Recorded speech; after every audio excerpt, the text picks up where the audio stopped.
Yep. When you watch the video later, her voice will be much clearer.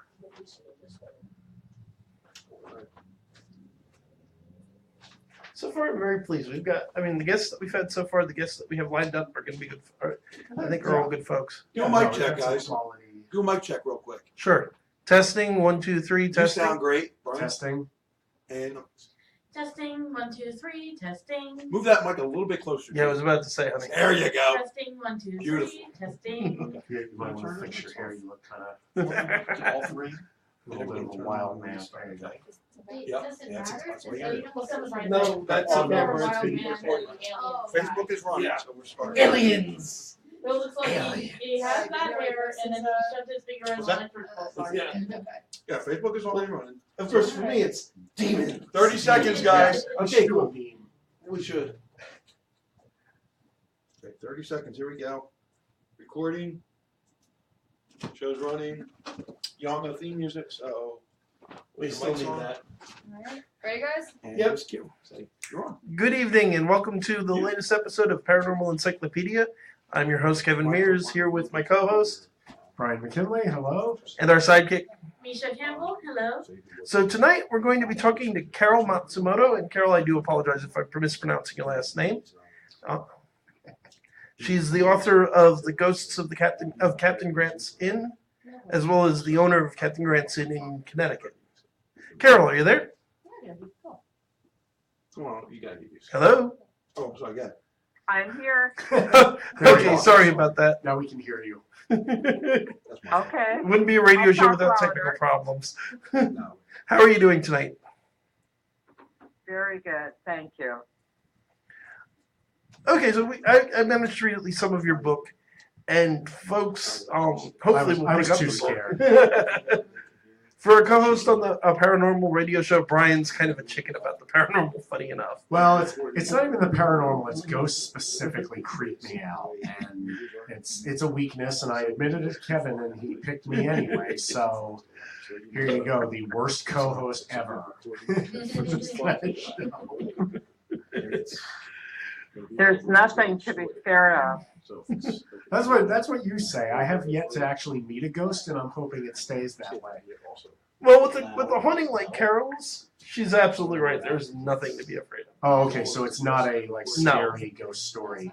This isn't my end of the spectrum. Yeah. Well, because I mean, when the guy at Para X, Chris, that we listened to, his story. I mean, I was fine at the time, but for like 3 or 4 nights afterwards, I was freaking terrified, thinking I was going to see that damn ghost that he talked about, standing in my room. Well, that's probably not likely. Ghosts, my experience is from all the ghost contacts that I made across the United States is that spirits are where they want to be. And I've also learned from the spirits that the benign spirits, the good spirits, hang out together, but they don't commingle with evil. Evil is by itself.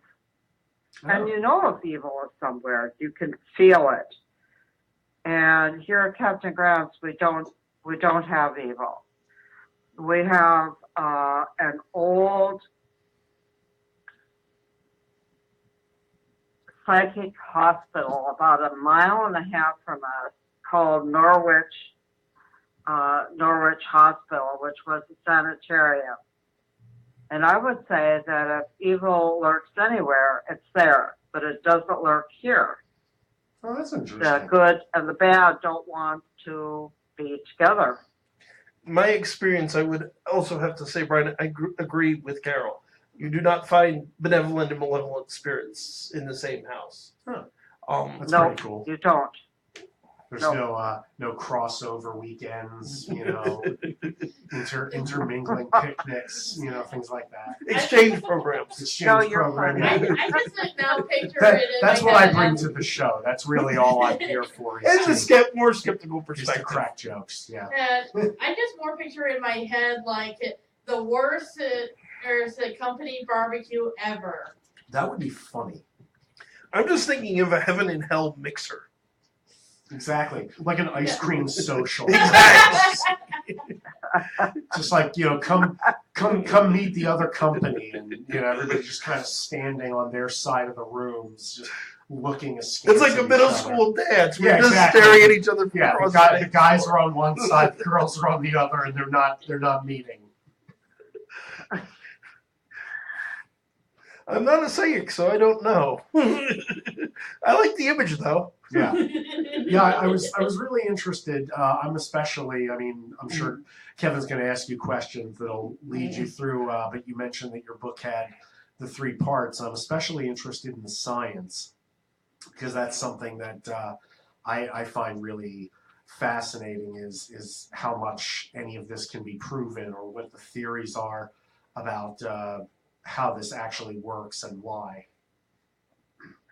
Well, at Casting Grounds, we've had probably 40 or 50 groups that are trying to, prove spirits or ghosts.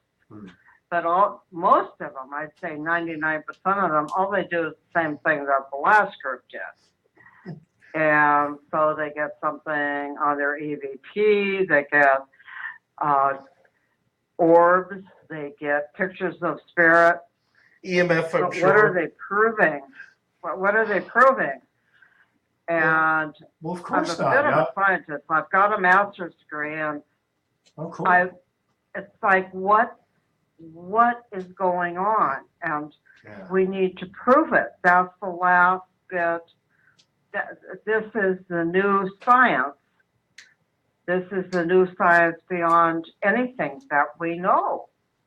Yeah, I'm curious So- if this would be inaccurate saying it, and because this is something that people say about the bottom of the ocean. Would you say that we currently know more about the surface of the moon than about spirits and other things like that? Oh, absolutely. And I have guests all the time that say, when you die, that's it. You're dust. There's nothing. Yeah. Well, that is not true. Heck, If you believe in God, you believe in spirit. Yep. You can't separate the two. For that matter, there's If you're an atheist, you can say, well, there isn't anything. But then if you're an atheist, what if you're wrong? Pascal's wager. Yep. For anyone who's listening who doesn't know it, Carol, I'm sure you do. Pascal's wager is a philosophical argument for the existence of God, which basically stipulates that if you believe in God and you're wrong, you have nothing to lose because you die. That's it. That happens to everyone else. If you don't believe in God and you're wrong, you have everything to lose. Or you've got a great big "I told you so" coming. Oh no, that's probably No, what happens to most of them. It's something like that, yes. But what I've learned from the spirit is that very few people, when they die, go to heaven. Even if they believe in God, there are a great many people that are reborn in reincarnation. If they haven't completed the purpose that they were here on earth for, they come back again. Some many, many times, some just a few times. And when I do a ghost communication lesson with them, I find maybe 5% of them are a new soul. They've never been here before. That's very interesting. I've been at this a long time. I've talked to a lot of people across the religious, psychic, spiritual spectrum, and you don't hear too many people in the psychic or the reincarnation end of things that say that there are a noticeable percentage of new souls. Yeah, that's interesting. Although it makes sense given there is an endless number of souls, but there are also souls that have gone around and around. For instance, in my book, I talk about a spirit that is at Captain Grounds, and his name is Pete. Mhm. And the other souls, the other spirits, don't like him very much. He's in his fourth life, or fourth spirit, and in three of his previous ones, he's killed a person. So he was very young, but he's still been given another chance Mhm. to right those wrongs. The dilemma here with people that come back is you don't remember your past life. So you don't remember what it is that you're supposed to do. You have to somehow get it right on your own before you can ascend. True, which is of course why Buddhism and Hinduism have all sorts. I mean, in Buddhism and Hinduism, the whole idea of karma, you're dealing with the consequences of your past lives and your present life. It's why not as much anymore, but historically, in many Buddhist and Hindu cultures, if you see someone drown, particularly even if you see a child drowning in the river, nobody's going to try and save them because there was this belief that they're drowning because of something they did in a past life, and if you save their life, you're now removing their ability to fulfill that karmic debt. Right. Hence, you being responsible now for their life. But it was also a great way of reinforcing the social caste system, because they figured, well, if you were born a peasant, obviously you deserve to be a peasant.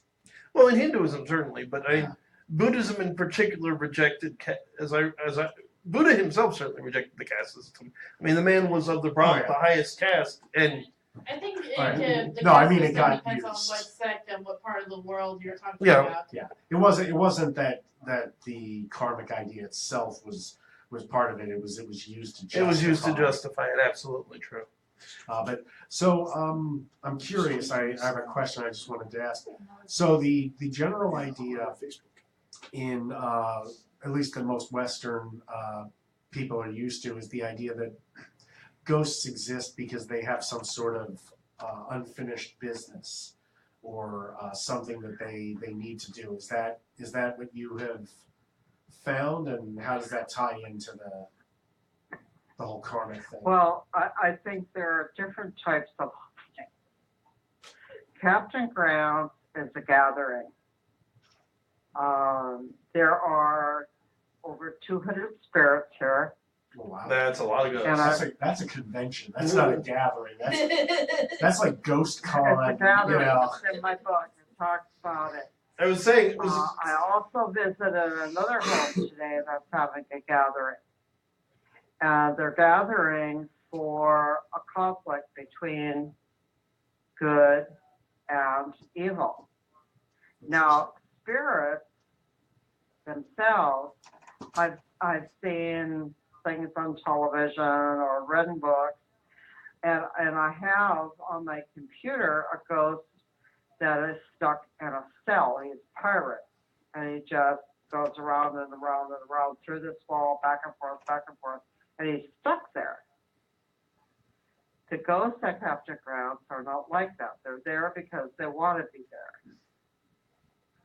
Now, we have another house with two spirits, and they've never heard of a gathering, but one of the spirits is not very nice.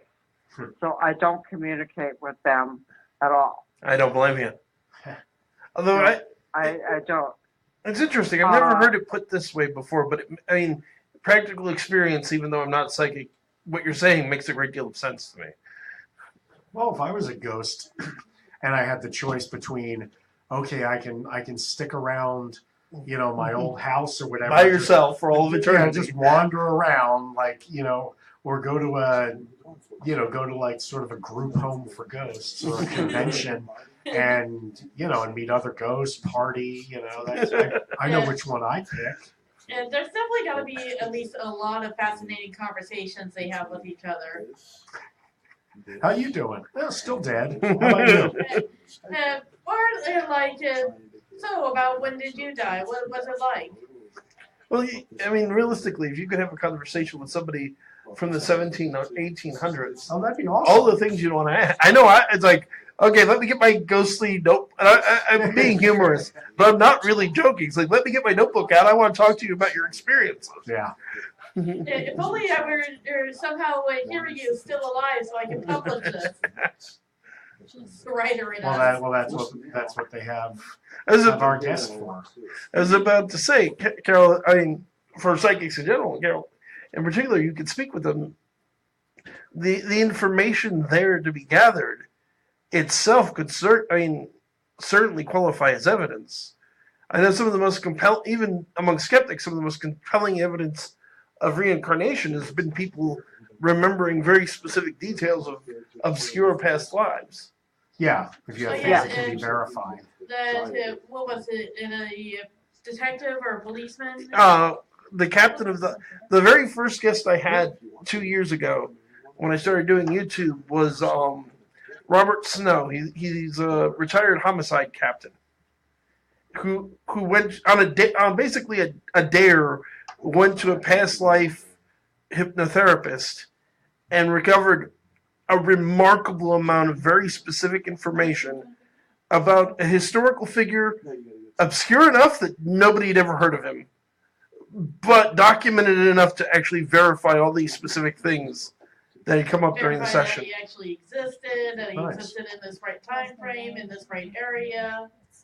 Weird, very specific. I think that reincarnation with all of the evidence is real. It's real. It's how does somebody come back and as a child can speak a language they've never heard? Mm-hmm. How can somebody come back and they know a family on another continent that nobody knew? How does that happen? That is beyond our conception of reality. That is something above and beyond. I agree. I mean, the only explanations I've ever, because being raised Christian and still being a flexible form of Christian, it's like I generally, personally, it's not even an intellectual thing. It's mostly an emotional level. I'm not a fan. I don't like the idea of reincarnation, not because I think it's inherently wrong or evil. It's just I don't like the idea of coming back here again. Bad enough one time. I have talked to the spirits, and there's out of the hundreds of spirits I've talked to, only one wants to come back. And I'm not he's in my book. surprised. His name is Pete. That's Pete, and he wants to come back because he wants to be forgiven. He murdered 3 people in past lives.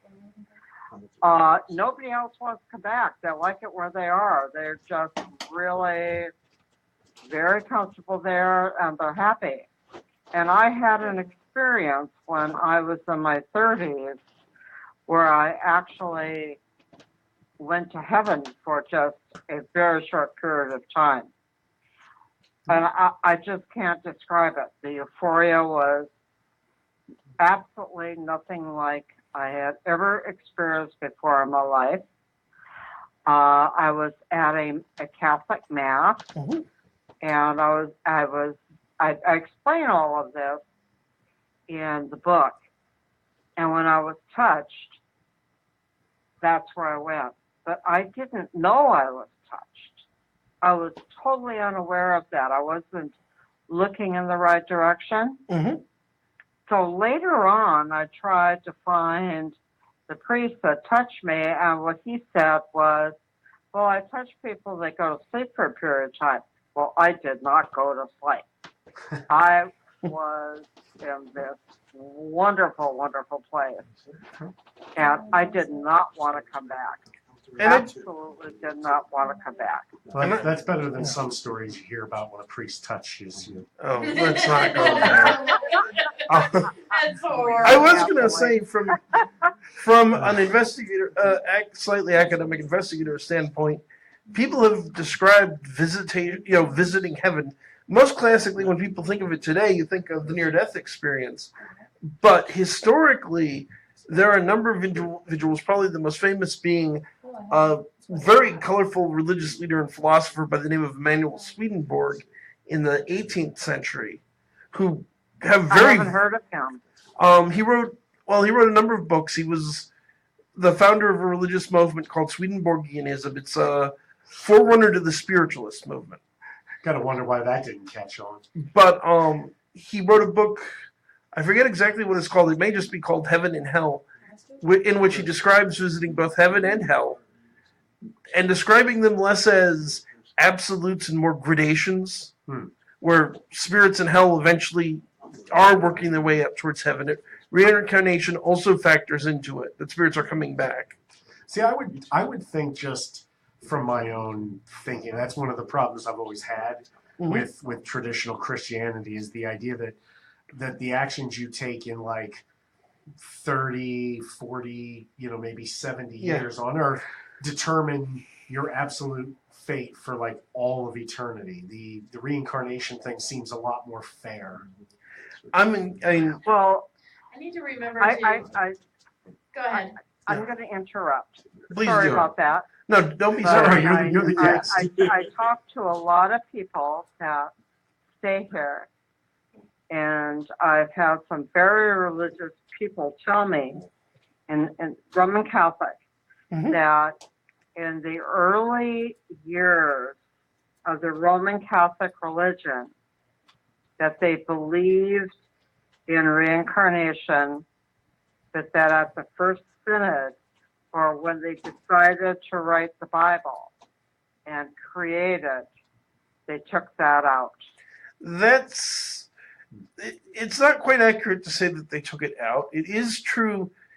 I mean, from a historical perspective, there were early sects of Christianity, the most obvious and largest case being the Gnostic Christianity. But there were a number of others that did actually accept the idea of reincarnation. Yeah. And there are Christians today that accept the idea of reincarnation. And there have been a few revisions of the Bible over time, both in the church and without. Yeah, but even going back, I mean, for that matter, there are certainly ways of interpreting the Bible that do not rule out the possibility.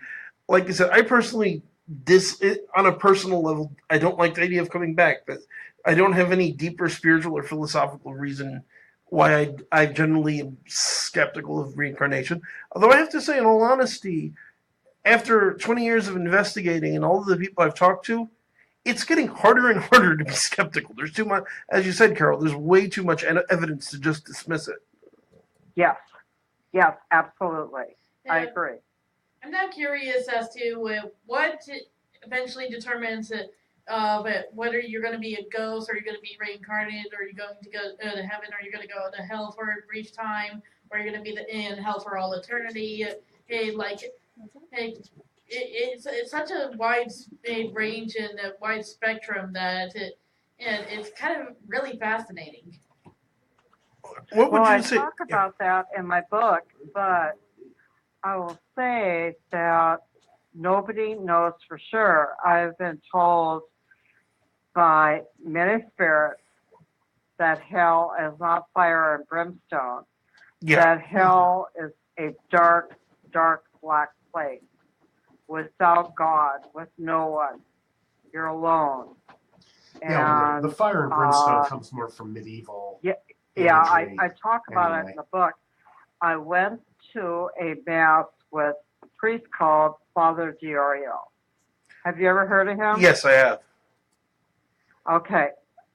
And I brought a friend of mine, and my friend was, well, she would sleep with anybody that showed up at the door.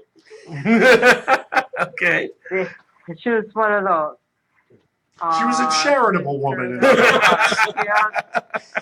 I remember taking one of her kids to a hospital and saying, "Your child is extremely sick." And she said, "Yeah, he's going to be okay." And I took him to the hospital, and they admitted him. Anyway, we went to this mass together with Father Diorio. And I had this exceptionally wonderful reaction where I was in the clouds, and I saw a figure and columns, and I didn't want to leave, and I was clawing my way up, but I came back and I talked to her, This was in Minneapolis, and Minneapolis is like any other major city. It's open all night long. So we were going to go to have coffee somewhere, and she never said a word all the way there, and I'm jabbering like a lunatic. I'm so excited. And when we got there, she said, I went to a place that's very, very black. The black ocean in front of me, black cliffs behind me. I will never go to a church again. I'm done. And I think she went to hell. Mm. Or at least purgatory or something. It was such a contrast. I just sat there, just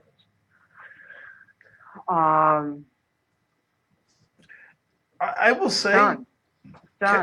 and I want to particularly note this for my listeners. I've, like I said, I've been doing this a while, and I'm always a little bit leery when people tell me that they see and communicate with spirits, just because I've talked to so many people who fit all over the spectrum.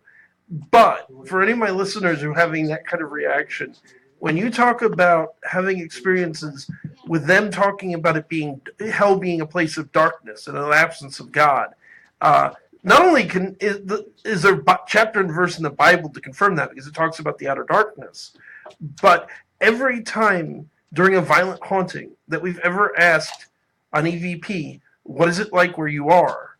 The answer that universally comes back is darkness. I've never heard one talk about fire and brimstone, only about how dark and cold and lonely. Trying to research it, I don't even think I've never heard fire that. and brimstone Wow. appears much in Dante's Inferno, which is Very little, actually. the most popular imagery of hell. Yeah. Right. My personal... I'm sorry, go ahead. And that's all I heard while I was growing up, being raised Roman Catholic. And since I've been communicating with the spirits, all that I hear is darkness and absence of God, loneliness, despair, all of that. And theologically, that's... I mean, if you look at medieval theologians, this is also how they describe hell. I mean, I'm not necessarily... I mean, for myself and the people who will point out that, yes, there are verses that talk about burning and heat. I'm not necessarily discounting that as part of the experience, but my thought, based on Scripture and based on what I've experienced and spoken to others who have experienced, is that there's a realm that we commonly call hell. It's also referred to as Sheol, Hades, or Tartarus in the Bible. That's this place of darkness. It's a waiting room, if you will. And then Revelation actually says that hell will be cast into the lake of fire, which is whatever is more the fire and brimstone that everybody's thinking of. To answer, yes, we have actually a question from our studio audience, in fact. Hi, Okay. Can you hear me? So this is a question for the guest. Just regarding your experience where you felt like this joy and peace, and then the other person you were talking to said that she had a very bad experience. She went to a very very dark and bad place. Is it possible that this person that was, priest running the ceremony or something, could him doing some kind of retroactive hypnosis account for putting people in a state where each person saw they saw basically they're seeing different. it in a trance state. Is that what you're Yeah, suggesting? it's Okay, more so putting them in a trance state. Is it all possible? I understand the question. The touch is less than a second. Mm-hmm. And as far as hypnosis goes, absolutely not. I'm a psychologist. It takes a whole lot more to hypnotize somebody than walking around in a circle and just touching somebody. I went on a vacation with her up to Winnipeg, Canada. And I just wanted to be away from my family, and I had so much going on in my life. I had a very sick daughter. I just wanted to rest. Mhm. And when we got there, we went to a park called Assiniboine. And as we're walking around, there are these two guys. And she suggested that we have sex with them. And I said, you got to be kidding. We don't even know those guys. Absolutely not. I've got a husband back home. So she had a heart that was not, or a soul that was not pure by any standard. And I think that's what happened to her. And I think that was a warning when she went to see Father Dario. I think that it was a warning. It was God saying, Look, you need to you're think going- about your life. This is hell. Go back to church. But she wasn't going to. I will say, certainly to play, not really, but to somewhat play devil's advocate, as I understand it, during certain religious ceremonies, the mindset can resemble a trance state, which isn't to say they're being put under hypnosis. My caveat to that would be, just because you are experiencing some kind of trance state doesn't mean the experience is not legitimate. Okay, I want to say something about that. Yes, I believe that's true, except that my friend and I, we were not, this was more of a show for us than it was, She wasn't going to be an active participant? we were not born again Christians, either one of us. We were not evangelicals. You're not in the I mindset. went to the show because I had been to it before, and I had an extremely sick daughter, and I wanted to pray about my daughter. I will say again, I'm absolutely not dismissing the experience. When the priest came around, I did not know that he was around. I was looking in a totally opposite direction. Gotcha. I have no idea that he touched me. I believe you, and as I said, I'm certainly not trying to dismiss your experience. I think it's legitimate. Except that what I experienced from people that have been here at Captain Grant is I've experienced it, but I'm not sure it was real. And that is the human phenomenon. Absolutely. I had one woman tell me that I asked her, I said, if you saw a spirit materialize in front of you, what would you think? And she said, I would go to see a psychiatrist. There'd be something wrong with me. Which is a very common response. Well, it's one of the problems with modern day, but also we know that there are mental illnesses that can mimic some of these kinds of effects. So it is always that tricky. I've had a couple here. Yeah, it's always tricky when something unusual happens to you.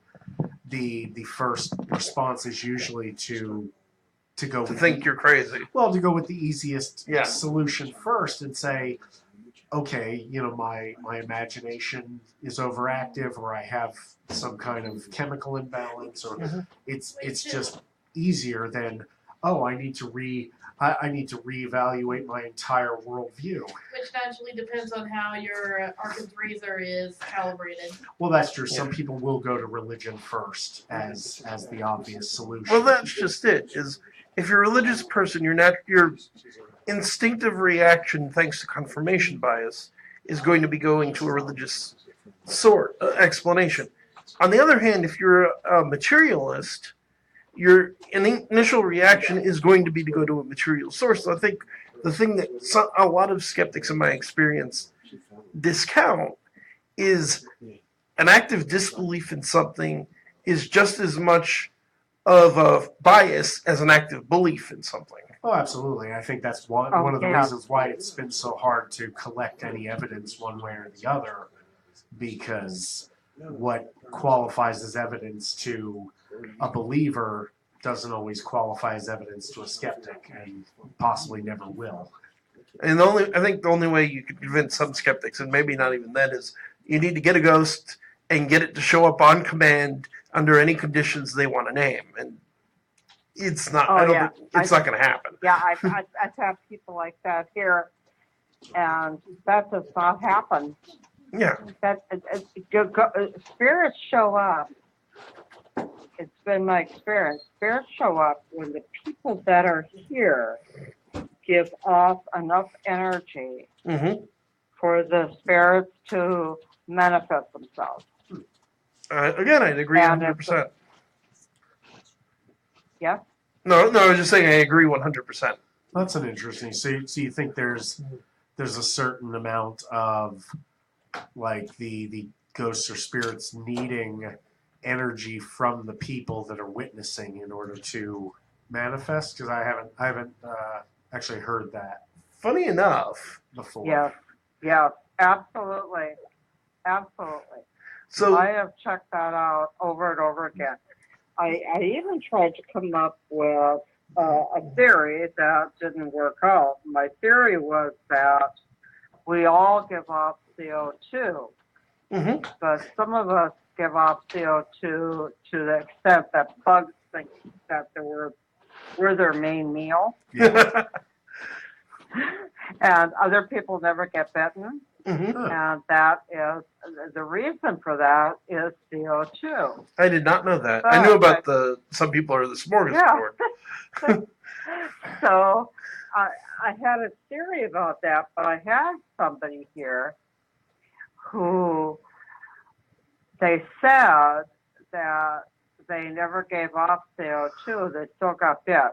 Mhm. So that's one person. So I don't know. I say that the last third of my book is science, so that's part of the science. Mhm. How do we discover this? Do we all talk? Do we all do the same thing over and over again? Or do we do something else? I have And one of the things... I'm sorry. I have a relevant story, actually. But by all means, Okay. finish the train of thought. Okay, or I can go. I was going to let you finish first. Because I'm enjoying listening to you. It's like, I don't really want to interrupt. Yeah. But, okay, so this past weekend, my fiance and myself and the lady in the audience that actually just asked the question were at an event called Halloween in the Catskills. And as is my habit, after we did it once during the event to see what would happen, and we did an EVP session and invited people to come check it out. And then after things were winding up for the night, as is my habit at events, we did another EVP session in a friend of mine's hotel room. And all through the day, when we first started trying to do it, and then even more so when we went to the hotel room, we started getting responses. Now, my friend, who is a sensitive, as she puts it, because she doesn't like to call herself a psychic, decides to, and I don't know how she did it, so she would have to explain it better than myself, to send out energy for the spirits to manifest with. Once she did that, the EVP recorder we were using lit up like a Christmas tree. We got all sorts of responses, including funny enough. So, our friend Aaliyah is sitting there with her phone, and the phone's on dark and not lit up or anything. And all of a sudden, we ask a question, and the phone lights up. Now, it wasn't a notification. The button wasn't in any. No one was near it. The button to light it up wasn't anywhere for anyone to reach. In response to the question, it lights up, and it did it 2 more times in a row. So I definitely think there's something to this energy thing. I also, I'm curious. It's like the CO2 is interesting. It's like, okay, why is this happening? Well, it would kind of, I mean, it makes a good theory in that it explains why people who are skeptical or outright disbelievers don't tend to encounter these phenomenon. At least not as often. Not as often. I mean, yeah, I'm sure it does happen. And it's always so funny when it does. Have you ever had that, Carol, where you had somebody who didn't believe and then got made a believer by the end? Well, there's something in my book that was very odd. My husband is an electrical engineer, Mhm. and we had a couple stay from Switzerland, and she was also an engineer. Mhm. And we spent a lot of time talking about the spirit. And she was very much a skeptic, but not a skeptic to the point where you say, though this does like this. She said, will you show me? Mhm. So we Kind of like went me, up an open-minded Yeah. skeptic. Yeah, In my we opinion, went a up true to the skeptic. game room. Are you there? Yeah, we're here. Okay. We went up to our game room where there's a poker table and a pool table. And I have these rods, L rods. And they had this, I don't remember what it's called, but it calculates magnetic energy. Okay, so they put it on the table, and they wanted to know if there was spirit there, so they asked. Oh, right. I remember Nothing reading happened. about this now. Okay, so then my husband said, well, there is magnetic energy emanating from a lamp cord. So we have a chandelier above the poker table, so he moved it up there. Nothing happens at all. Mhm. So he moves it down on the table. I touch it, nothing. Everybody else touches it, nothing. And then I take my L rod and I touch it, and it goes as far red as it possibly could go. Mhm. And we kind of all looked at each other and said, well, what made it do that? We tried the whole experiment all over again, and it did exactly the same thing. So we don't know. That's If interesting. I put the rods on top of it, and Mhm. without me touching the rods, it did nothing. When I touched the rod, it had to be me and the rods. It had to be the two in combination. Real quick, I want to give the Yeah. call-in number in case anybody out there has a question. Yeah. So it's 609-807-2492, 609-807-2492. It should also be in the bottom of the screen. You can call in there. I did actually want to say I've had an experience with that kind of thing before, which was interesting. And I actually, yet again, this past weekend had a really interesting conversation with a gentleman. So the gentleman who has had experiences with the paranormal before has an instance in his house where he can set up his EMF meter on his table and he'll get a reading. If he shifts it a degree or two, even out of line, the reading disappears. But there is a very specific line of reading that runs in almost in an east to west direction through his house. And he's had engineers and he's had electricians and things like that, and nobody can explain it. Kind of like Yeah, a ley isn't line. that- type of That's what I idea. was thinking. That is really something, honestly. We can't answer questions like that. We just don't. Well, there's a lot about magnetism that even scientists don't really understand yet. We're still looking into everything and trying to figure out why certain things work the way they do. I have to say, honestly, this is it's not the only reason, but this is one of the reasons I'm in this field. Is it's like there is so much cool stuff out there to try and figure out. Which is also one of the reasons why I really dislike the annoying skeptics that are like, no, this is real, this is real, it's all disproven. It's like we do not understand, and even a fifth of the universe going on around us. Don't act like we have this all figured out. Oh yeah. And also, to me, I at least broadly divide skeptics into two groups. And I think if I was to be more realistic and really look at it, it's more of a, I don't want to say, kind of a spectrum than an A or B situation. Probably. But you have what I prefer to call debunkers, which are the paranormal doesn't exist. if Satan himself appeared in front of me and did a tap dance, I'd find a way to rationalize it away, whether they'll admit that themselves or not. And then you have the show me. I don't discount the possibility, but show me before I commit. Which, like yourself, Yeah. Brian. Yeah. And I will say for the record, I'm sorry, go ahead. Oh, I was going to say the first part of my book all dealt with, I call it miracles. Yes, and it's a very interesting part, I must say. Like I said, you get through that part. Yep.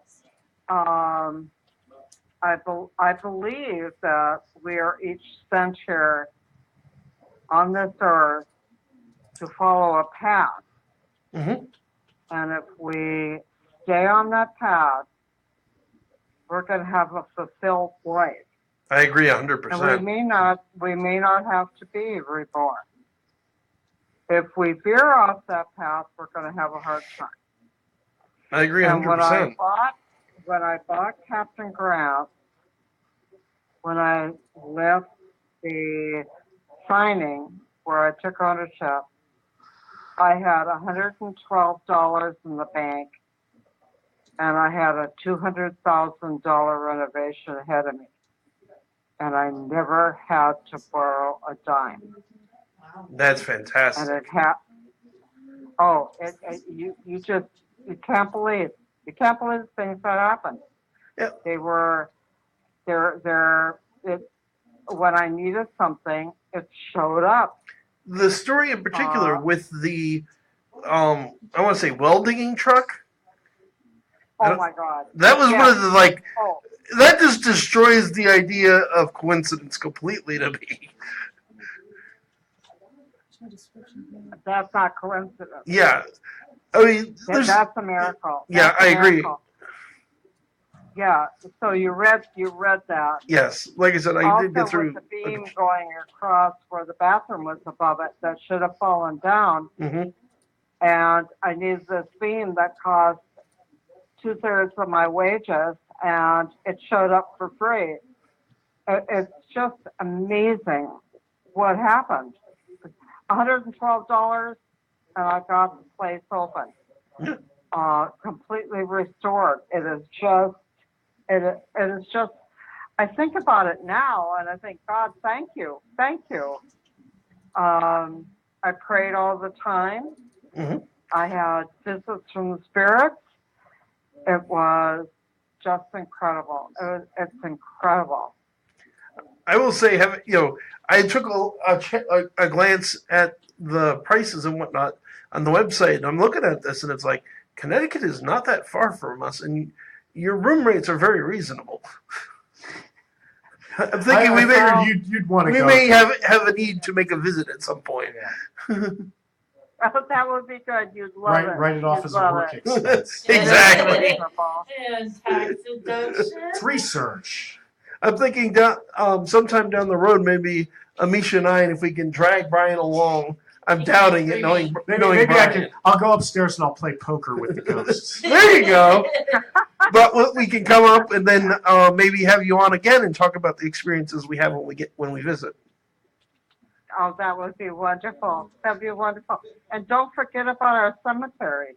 Yeah. Oh, yes. I keep meaning to want to mention that, and I keep forgetting to bring it up.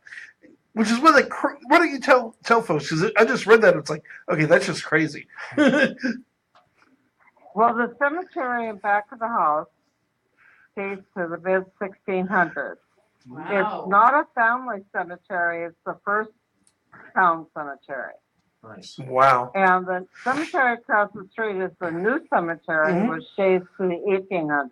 Only to the 1800s. I read that, I'm like, wow, it's only to the 1800s. Like, or 1600s is about as far back as anything in America goes that's not Native American. Yeah. When you enter the cemetery from the 1800s, when you pass from the sign into the 1800s, there is a vortex there.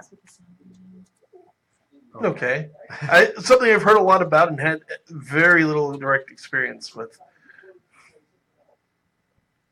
Well, I've seen pictures of it. I believe it. Like I said, I'm not discounting it. I just don't have I specialize in violent hauntings.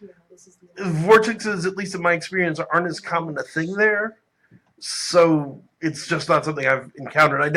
I know plenty of very credible people who have. It's just what I've personally experienced, which is, like Amisha said, we barely understand like a fifth of what's out there in the universe. I don't even begin to claim I'm an expert on all of this, on half of, probably I know less than a fifth of the entire spirit world. So with the vortex, I'm thinking we should bring our friends Jordan and Melinda with us. I'm just thinking at this point, road trip. So look at the chapter called Time. Will do. Yeah, I'm very interested now. I didn't get a chance. Kevin gave me an advanced copy of your book, but I got sick this week, and I did not have time to do anything. I was sleeping, and then I was back to work. So, but I do now. After talking to you, I'm actually much more interested in going back and reading your book. And folks out there listening in, I haven't had a chance to finish it yet, to my regret. But it is a very good book, very well written. I would definitely recommend it to our listeners. Carol, you're certainly a fascinating interview. So, folks, listen to her. If she sounds interesting, yeah, you're going to enjoy the book. Yeah. Is it available like on Amazon or regular? Amazon, Llewellyn. Okay. It's supposed to be on Google and Barnes and Noble. Cool. Very nice. What Llewellyn told me was that it's everywhere. I believe it. I've been working in this capacity with finding guests through them with Llewellyn since late 90s. And I would say, in my experience, they're very good. Seem like they're very good with that kind of thing. Yeah. Well, if any publisher that knows what it's doing usually can get you onto all the major markets. Llewellyn is the biggest New Age publisher in the country. So that makes sense. Possibly in the world. I don't know. It's hard to say. When I contacted them, I'm older, and everybody told me you're not going to get your book published. You know that. You have to have an agent. And I said, look, I'm too old for an agent. I'm just going to send it in. And they sent me back an email saying, excellent. Yeah. Brian, do you need an agent to publish a book? Oh God, no. You're. I tell this to all the. You're actually. It's actually easier to find a publisher nowadays than an agent. You normally don't get the agent until you've had a couple books published and they've been successful. Really? Yeah, I did not know that. Agents are so picky now. I started off looking for an agent, and I've published now 3 books and have yet to have an actual agent. Because what are your books? I write paranormal thrillers about vampires that secretly control the world. So tell them like reading. It's I love it. Ancient Blood, Ancient Enemies, and the third one is called Drawing Dead, which is a gangster vampire mashup. There are a lot of fun. Oh, cool! Yeah. You can. I don't know. We'll probably put some kind of. Normally, I have them. I'll get you set up. I've got her email. Yeah, you can send her a link to my website. They're fun. Okay. We're coming up on the 8:30 mark.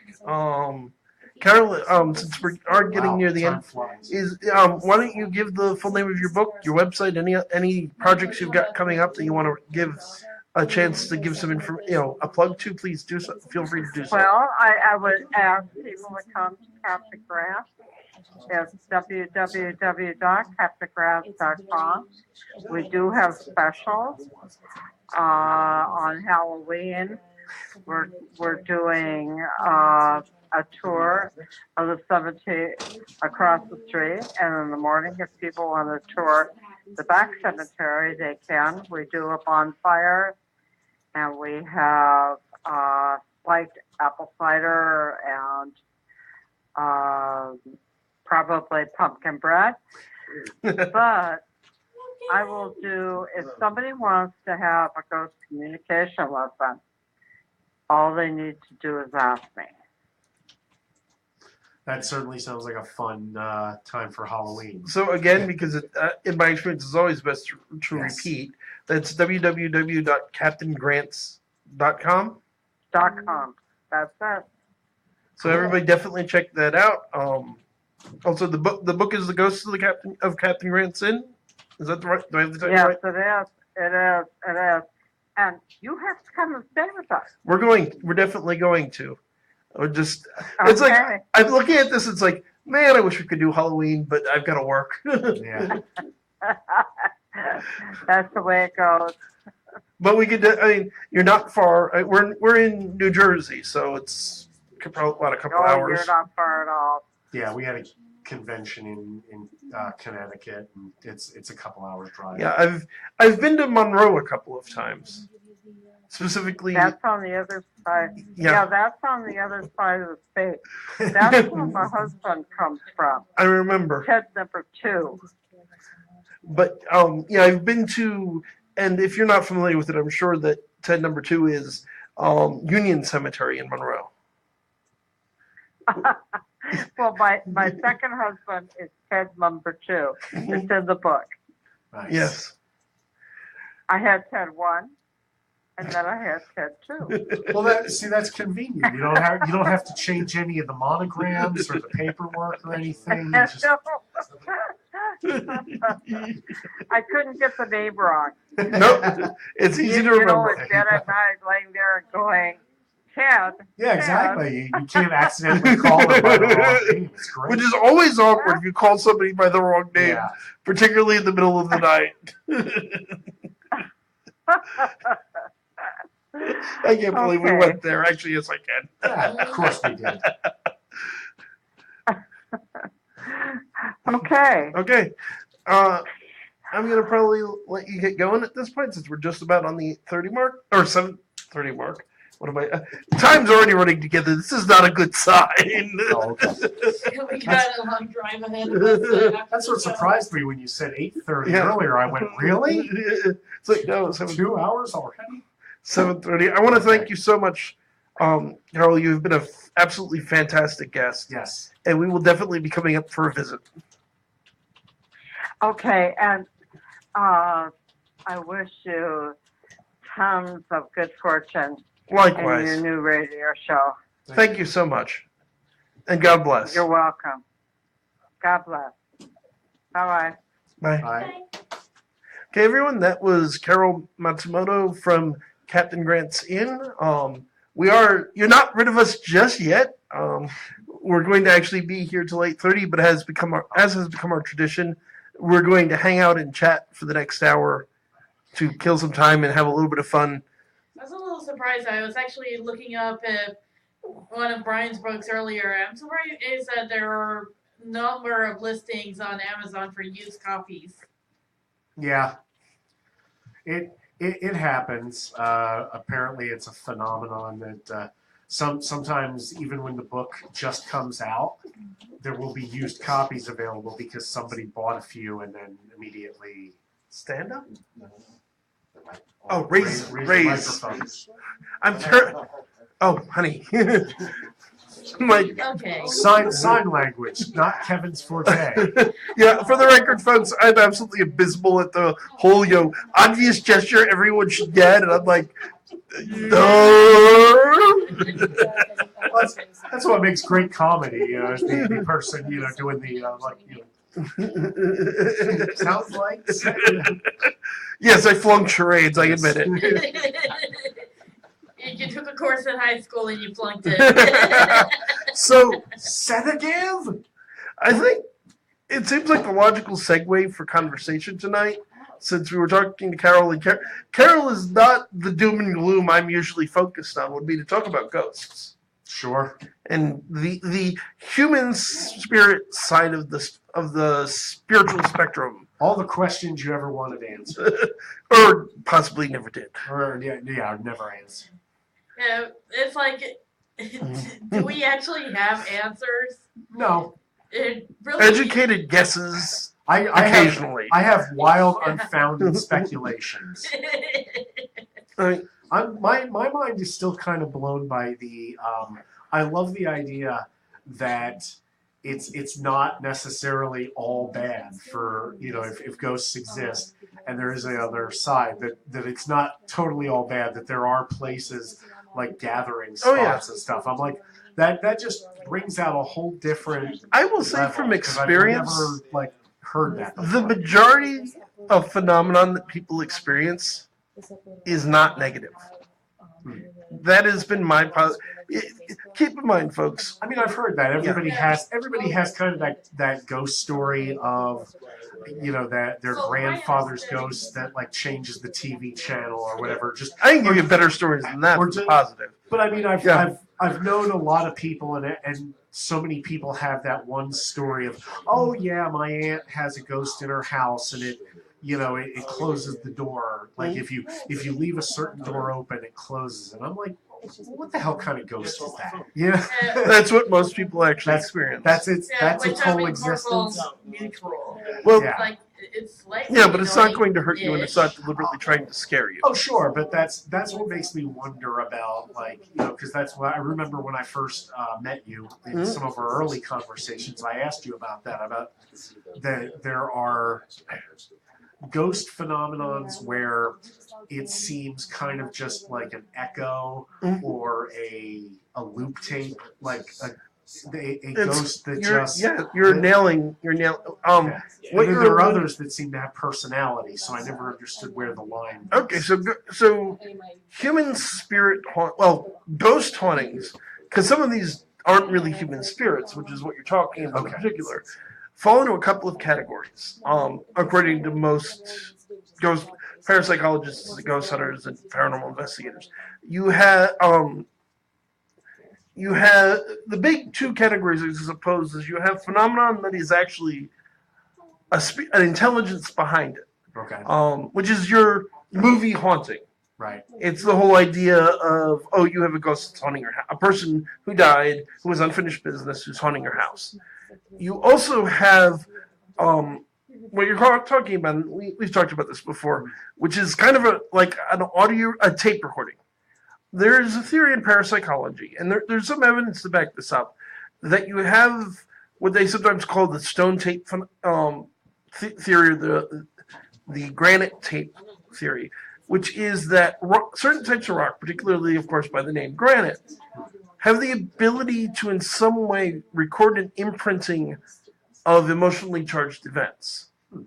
So you will get hauntings. For example, there's a place in England, I want to say, where there's a certain road where they see Roman soldiers march down the road. Right. Over and over, that is the only. It isn't like they don't communicate with anybody. They don't do EVP. They just march down the road. What's interesting, and this is where they got the stone tape theory from, is the legs of the soldiers were cut off. Which seems to be kind of a common theme with a lot of ghosts. You don't see the legs. But somebody decided to ask, well, why? Because it's a common trope in fiction, but in reality, lots of people see full apparitions with their legs, or in general, or it's more diffuse than even just the legs are missing. Okay. But somebody asked, well, why do we only see them for all of the ones from the exact same height up? And they did a little research, and they found that the modern road was built over top of a Roman road, and the Roman road, when it was originally there at the height of its glory, was actually higher. Oh. Or excuse me, low. No, it was lower. It was because the road was lower. Their legs, you weren't seeing it because they weren't. Yeah, okay. Because of the way that the landscape had changed in the thousands of years since the fall of Rome. Things tend to build I up. do find it fascinating that apparently you can tell a new British road from an old Roman road by simply telling whether or not it goes straight or curves. Yeah. Well, the Romans tended to build straight. Yes. Whenever they could. So aside from that, and the answer is because people will ask, well, are ghosts this recording? Are ghosts intelligences? Are ghosts some other? And trust me, there was endless. I've been told that spirits are actually travelers from another dimension or another. I knew a guy once who proposed the idea that they were actually from another time, or parallel universes crossing over. It's entirely possible. I mean, my personal 2 cents opinion, because I don't know with absolute certainty, is I think there's a degree of truth in all of this. I certainly believe there are plenty of hauntings that are just recordings. If there are people that have this experience that you'll wake up in the middle of the night, you hear footsteps walk down the hall. Starts in the attic, goes down the stairs, goes down the hallway, goes down the stairs. You hear the front door open, close, and slam close. Same time every night, almost like clockwork. Right. But that's all that ever happens. And interestingly enough, a lot of the time, if somebody's standing there at the time, because obviously you have this happen every night like clockwork, somebody's going to go by and see what happens. Try to watch it, yeah. And the door just doesn't open. The doors don't open. The doors don't close. You just hear the sounds. Right. And then you have other phenomenon where they actually speak. They actually communicate through an audio recorder. They make themselves known by flickering lights and doing other things that show a sign of intelligence. Another very interesting and less talked about form, and there's a real simple reason why it's not talked about as much, because it's really impossible to quantify, is what is known among psychologists as a crisis apparition. Now, crisis apparitions are when somebody is in great distress. Occasionally, they'll see. I'm trying to think of the best way to explain this. Okay, probably the best way to explain this is that often crisis apparitions, believe it or not, aren't dead people. The theory among some mystics and New Age types is it's actually a form of astral projection. But there are times when someone is at the point of, very close to the point of physical death, and is seen by somebody else miles away. Okay.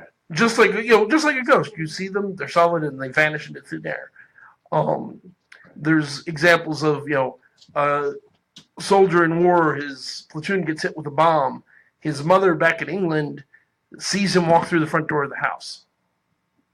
And then disappear. Shocked because he's away at war, and then all of a sudden, poof, he's just gone. Which could be even as much a form of telepathy as a ghost. I mean, obviously, if it's a live person. Okay, we've got a question. Once again. Hello. Hello. Okay, so there's crisis apparitions, like you were explaining, and then regular manifestations. Mm-hmm. How do you explain instances where a person is actually causing this paranormal activity? Like, have you ever encountered that in working with somebody else or in your field of work, where, let's say, somebody is they're in a crisis with their family or things like that, and all of a sudden things start flying around the room, and you think it's Oh, the psychokinesis theory of poltergeist. So what Leah's referring to is known as spontaneous recurrent psychokinesis, if you want to give it the full technical term. And you are absolutely right that some people, when they're in a crisis state, around them will manifest phenomenon we usually associate with a poltergeist. The word poltergeist is a very vague term that refers to a classification of phenomenon where objects will move seemingly of their own accord, or weird voices, weird noises are heard. Doesn't weird it actually smells, translate as like noisy ghost? Noisy spirit or noisy ghost. Yes, Spirit, polter meaning noisy or mischievous, geist meaning spirit or ghost. Yeah. And one of the theories in parapsychology is because poltergeist phenomenon is most often seen in teenagers, usually young girls, and usually at the age of puberty. When it's found among adults, it's exactly like Leah's saying, that they're usually people in emotional crisis of some kind. And what you'll see is it usually goes away on its own. They're very freaked out. Objects will, glasses will shatter around them. Weird noises will be heard. Weird smells will be smelt. And then eventually it just goes away on its own after the crisis, after they grow out of the hormonal changes of puberty, after whatever emotional crisis they are. Also, as the token psychic, I feel it's incumbent upon me to mention that it's also one of the more, fraud Fraudulent. Yeah, like it's the one that people tend to fake a lot. Like I've seen a number of things where they planted hidden cameras, and the so-called victim of the phenomenon, you'll see them get out and like throw stuff across the room and then jump back into their bed and start screaming and pretend that. And by the way, you meant skeptic, not psychic. Yeah, you called yourself a psychic. Oh, Good job. Beth, did you have a question? That was beautiful. Yeah, I loved it. I am now the psychic. Brian is a resident psychic. It's your new title. So totally introducing him as that next week. Now I just remembering you with playing Dread, and you're doing the Christopher Walken voice. Did you have a question? I actually wanted to. No, sorry. I was going to Christopher Walken for a minute. You do, but let the lady ask the question. You're missing a cowbell. No, it's not the cowbell. It's Christopher Walken from the Dead Zone. Go Prophecy, then we'll talk. Prophecy is awesome too. I love Great that movie. However, I do want to just something I'll share. I'm from a very Italian background primarily, as I was raised. This is Beth, our producer, by the way. Yeah, hi everybody. And on my dad's side, very Irish. So there's various different folklores of various guardian spirits. Especially on the Irish side, there's the banshee.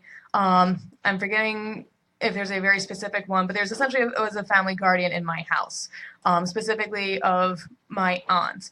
Now she pretty much stayed around until my great grandmother passed when I was 18. But before that, I remember getting into a huge fight with my mom. And mom left the house. I was raging in and out. And from across the room as I'm leaving the kitchen, the heaviest magnet just flew off out of nowhere and hit me in the back of the head. And the kitchen was Aunt Anna's place. So she was very proper, very Catholic. So she did not tolerate anything of that kind. She's not taking you. So anything like that, it doesn't necessarily have to be a crisis mode. Nice. When guardian's correcting you, there's another matter to it. Well, that was like the psychic equivalent of a smack in the back of the head, kind of thing. Well, that actually ties. I love the people that I hang out with because I have such smart friends. Especially, Aaliyah, you are actually. Let me explain this for everybody. One, Aaliyah, you actually touched on a subject I was about to bring up. Beth, you touched on another subject I was about to bring up. So you segued perfectly into what I wanted to talk about without me even trying. And I approve highly. And I have foreseen it all.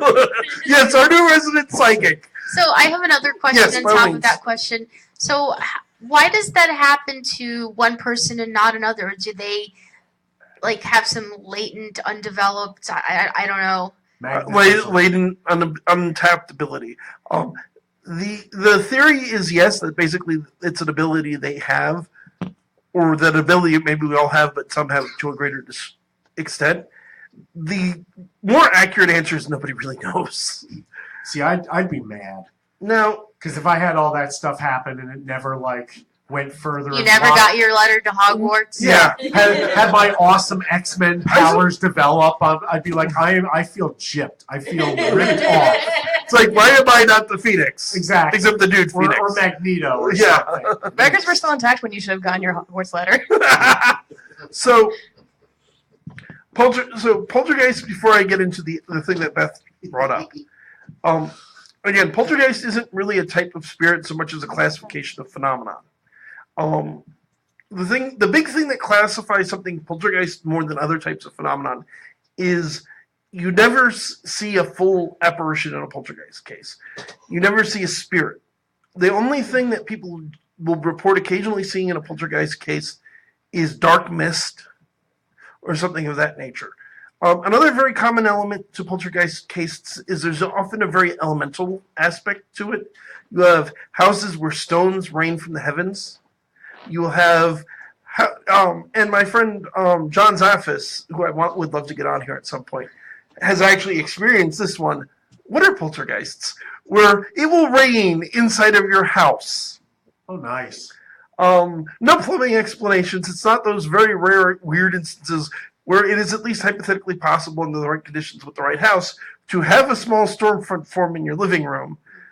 That's not what's going on either. It will just rain for no reason. Good luck explaining that to the insurance company. Yeah. You We'll have cover that. air poltergeists that will start cyclones inside of your house. And then you have fire poltergeists, which will burn your house down around your ears. Also, maybe poltergeists aren't actually ghosts; they're more like elemental spirits, because you've said that exists. Basically, there are 4 theories I would say about what poltergeists are. Poltergeists are ghosts, as in human spirits. Poltergeists are demons from hell. Poltergeists are what Aaliyah said about inherent psychic ability. Or poltergeists are elemental spirits. For those of you who don't know, elemental spirits are spirits tied to the 4 classical Greek elements: earth, air, fire, water. And heart. Our psychic is doing it again. But according to medieval thoughts on the subject, particularly medieval, because in the Middle Ages, the Catholic Church was trying to reconcile all the various types of spirits within Catholic doctrine. But the general prevailing thought, and I tend to subscribe to it, is that elementals are a type of spirit that God created before even the angels, specifically with the job of watching over the natural world. Elementals are not inherently evil, but their job is the protectors and guardians of the natural world. Think for 5 minutes about how humans treat the natural world, and you can see why they're not real fond of us. Well, and that's even assuming that they have what we would think of as like a human intelligence. I mean, they could have a basic, instinctive kind of. Often in cases they do show human intelligence. Oh, okay. But Did let not me know that. finish the thought, and then I'll be happy to take the question. But basically, people will ask, well, which one is it? My personal answer of which one poltergeists are is all of the above, and probably something else I haven't thought of yet. I know they're created by insurance companies. We had a listener at one point, because we asked the obvious question. It's like, so insurance companies explicitly address acts of God. What about acts of Satan? Actually, you know what's funny? I on a slightly tangential thing, but that comes up a lot in jokes and stuff. Mm-hmm. But I actually took a course. I was interested in becoming a public adjuster, which is kind of like the public advocate version of the insurance adjuster. The insurance adjuster's job is to make sure that your claim is denied. The public adjuster is the one who's trying to help you. Supposed to actually you call them out to protect your interests.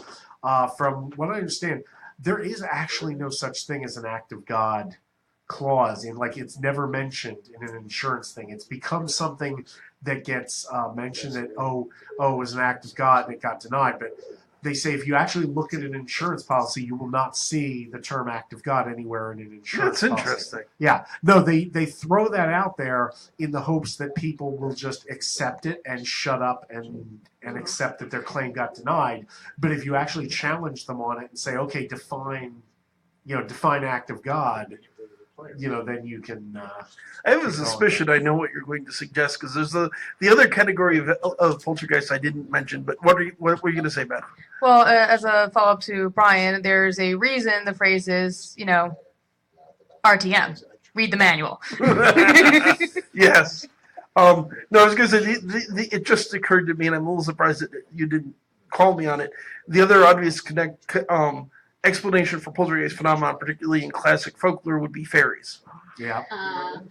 Well, that could be a thing, but I would also it also depends on where you're at, because various nature type folks such as the Fae or the nymphs, satyrs of Greece and things like that,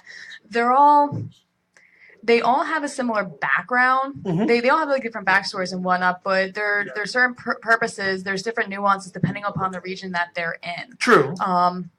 So, I mean, I was actually doing research for a couple of different, for actually a specific project focusing around the Fae, and my main thing is trying to find all the similar type spirits and such. Cool. But also, just because you're, descended from one, say, nationality or something, does not mean that you'll only be visited by spirits of that. True. And a lot of people, when they're encountering something of various paranormal activities, they don't really know what it is, and they're only going on their own cultural norms. Mhm. I agree. And just because they're mainly reputed to be in one place doesn't mean they stay there either. I do personally think that a lot of the names that we give various things is one culture calls it a fairy, another culture calls it a satyr or nymph, another culture calls Dervish. it a deity, a dervish. Yep. I think a lot. I think there are I certainly agree that there are different classifications of spirit, but I think a lot of the times, for lack of a better word, you may be dealing with various species of fae, or it's just you say tomato, I say poltergeist, as it were. Well, in theory, if you're looking at the different legends, they're not even because there was actual physical interactions according to legends. It's not even so much that you're looking at all sorts of different subsets of one particular thing, A, B, or C. They're all their own separate group of people in general. True, although folklore is tricky. I mean, folklore is repeated stories told mostly for entertainment. And colored by, our modern understanding of folklore is such a conglomeration of things. I mean, you can have one thing that gives birth to a dozen. The most obvious example, the classic epic poem Gilgamesh, is not a Christian writing, but it talks about the children of Cain. Because a Christian monk got a hold of it in the Middle Ages and altered things in all the manuscripts we have.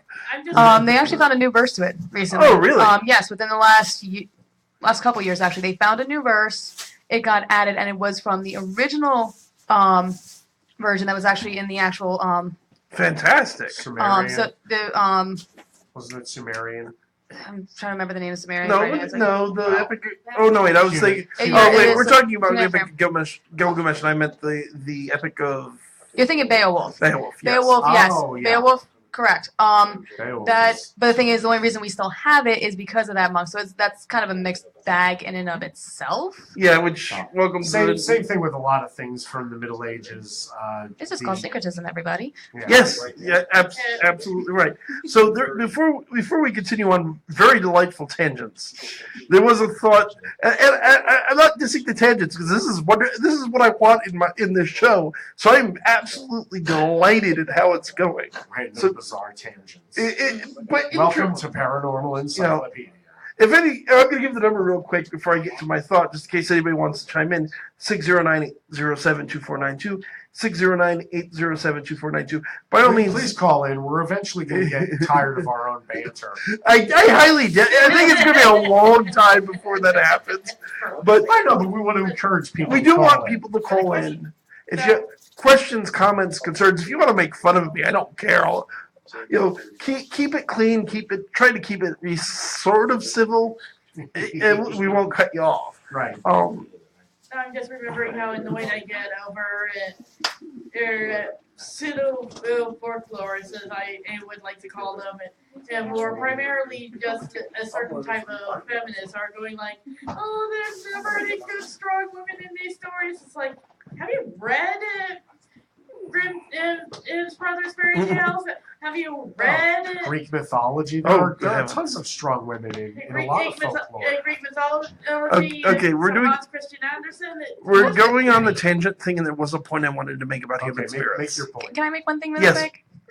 The problem with some of as time went on and it was very much higher patriarchy and less balanced, women actually became more and more submissive and less important to the story, which is, we're seeing the end result, politically speaking, Yeah. and such. But This isn't new. There's stories like the farmer's clever daughter, where it's all about how this woman is so clever that she outsmarts the prince on every conceivable level. I think it's more the stories that people choose to emphasize. Because again, the Brothers Grimm stories themselves are a mixed bag, and there are like the farmer's clever daughter stories. Gretel's the one who actually does stuff. where women come out very well. Even the Bible gets some legitimate flack for misogyny, but on the other hand, there's a number of points in the Bible where women, particularly Ruth, Rahab, Mary, both Mary the mother of Jesus and Mary Magdalene, come out really well.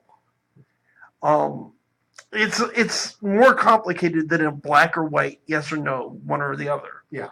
But again, before we continue down this rabbit hole of tangents, the other group that Beth originally alluded to, which is a really interesting type of human spirit, in my opinion, although they sort of fall into an extra category. And interestingly enough, there's two sorts that fall into extra categories. But there are human spirits here that come here that aren't ghosts in the sense that we think of. Your aunt may very well be an example of this, but when our dead loved ones move on to heaven, the Summerlands, Mount Olympus, whatever you want to call the afterlife, Valhalla, Hades, which isn't such a bad place depending on which part of it you wind up in. But the point being, Most of it's just kind of dull. in my experience and the experience of many others, it's not a one-way door. Setting aside the very interesting and much more complicated subject of reincarnation for a second, there are lots of stories of people who are visited by people that were very close to them, sometimes only once, sometimes repeatedly, sometimes over years, they're not being haunted. And this is an important distinction. It's not like, the person's now living in the house. Often, very common way this will happen is they'll appear in a dream. They'll hear the person speak to them. I'll tell you a really wonderful example of this from my friend, the late Father Joseph Rose. He had a man in his congregation. Now, older guy, had been with his wife decades. Went to the same church for years. The wife passes away. He's devastated. It's the love of his life. He doesn't eat. He doesn't sleep. He doesn't take care of himself. His grandchildren are worried sick about him for obvious reasons. He comes into the church one day and tells Father he just can't take it. He can't go on without her. And Father makes a suggestion, one, to pray to God about it, and two, just go sit in the pew, for a while, gather your thoughts, say, pray. And he does. And a little while later, this guy comes back into Father's office, this stunned look on his face. It's like, I think I'm losing my mind. Well, what happened? So he sits down, he kneels down, and he starts to pray, and he hears footsteps come down the aisle of the church, walk down the row of pews, and she kneels down next to him.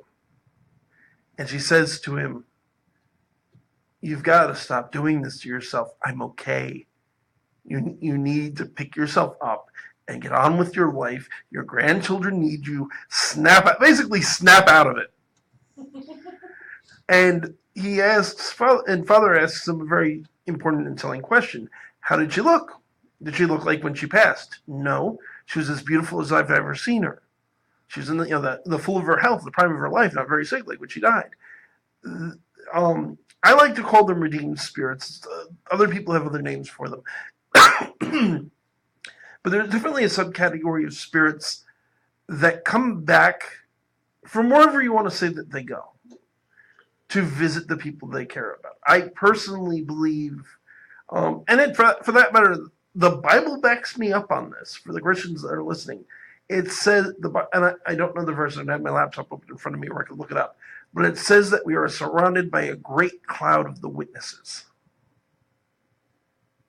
We're not, and I'm going to say this, and don't take this as a spooky and negative thing, because it's actually meant to be a very positive thing. We're not alone. We're never alone.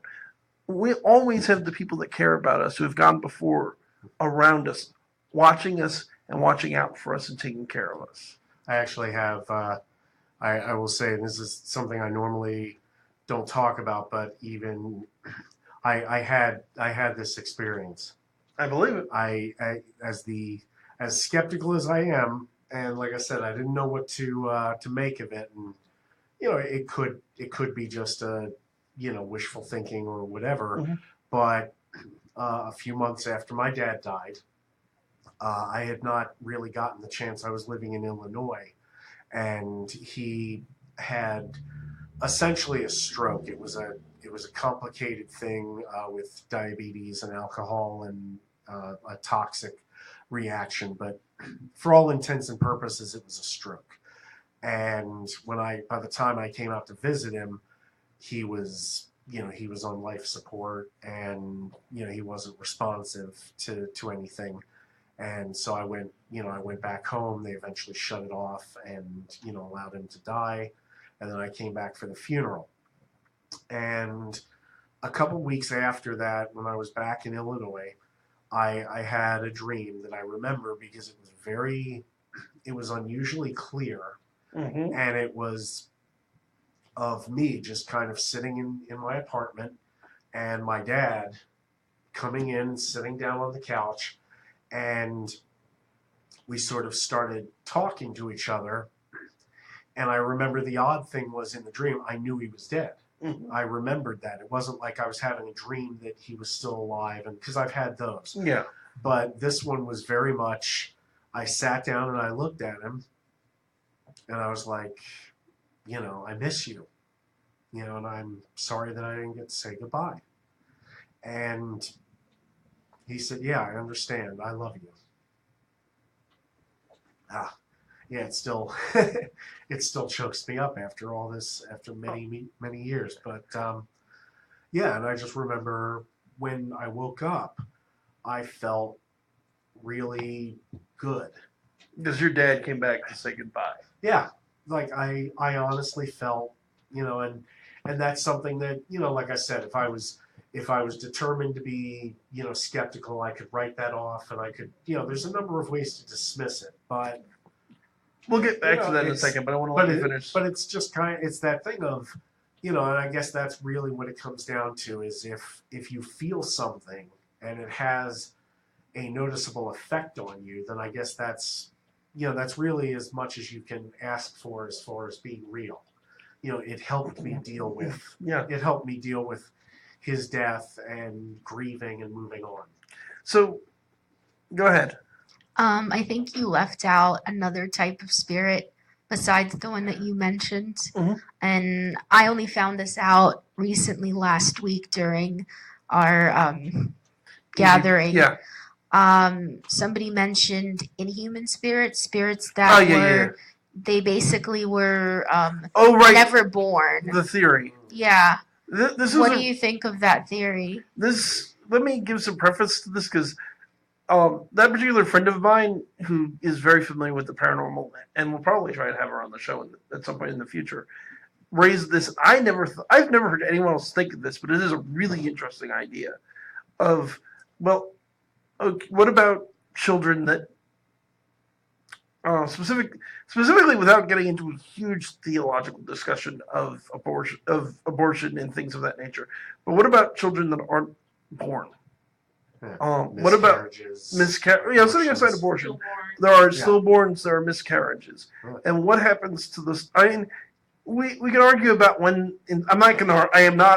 I am shutting the door now on any argument over when an infant is a fetus and when an infant is an infant, and when the soul shows up. But there's certainly a point in development when most of us can agree that you're dealing with. Once you reach a point, I think it's reasonable to say, once you reach the point when a baby is viable on its own, you're dealing with more than a fetus. Yeah. I'm not commenting one way or the other, and I will not, if anyone calls in, I will not comment one way or the other on the morality of that, because it's a really complicated subject. But there's certainly a point where you're dealing with sentient thing, and when that sentient being, and when that happens, well, what happens to that soul? Because sometimes, even at that late stage in the game, setting aside late-term abortions, people still have miscarriages. People are still, still have stillbirths. Accidents happen. People are attacked and the child is killed. What happens to those souls? And this friend of mine suggested the idea that some of these spirits that we think of as inhuman spirits, because you have human spirits, which are the spirits of something that has walked the earth in physical form, either human or animal. and you have inhuman spirits, which are usually angels and demons, but Or Faye. or fae or elementals, anything that never had a physical body. And my friend proposed the idea, well, what about these spirits? Would they also qualify as inhuman? It's interesting. And it's a really interesting question. Yes.